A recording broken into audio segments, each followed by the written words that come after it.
Tadi saat menjelang sholat asar, ada salah satu napi yang memancing keributan dan diikuti oleh beberapa napi yang lainnya, sehingga berhasil menjebol pintu lapas dan mereka akhirnya kabur.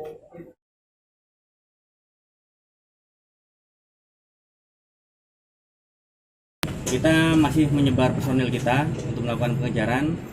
Selain itu, polsek-polsek yang ada di wilayah hukum Polres Aceh Utara juga melakukan razia terhadap kendaraan-kendaraan umum dan kendaraan pribadi. Kita cek apakah ada orang yang tanpa KTP. Kalau tanpa KTP kita amankan terlebih dahulu, kemudian kita konfirmasi dengan pihak lapas. Dan juga kita di backup dengan polres-polres tetangga dari mulai Banda Aceh sampai dengan Polres Tamiang di perbatasan Sumatera Utara untuk melakukan pencarian terhadap napi-napi yang kabur tersebut.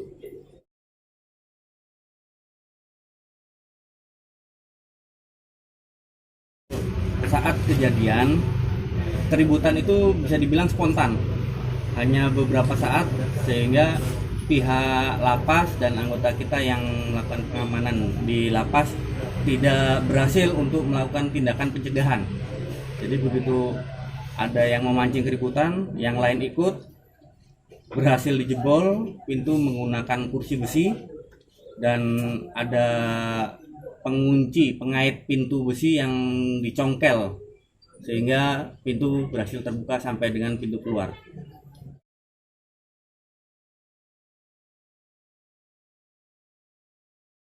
Masih kita lakukan penyidikan karena kita belum bisa memastikan apa penyebab pasti dari kericuan tersebut, sehingga ada sebagian napi yang melarikan diri.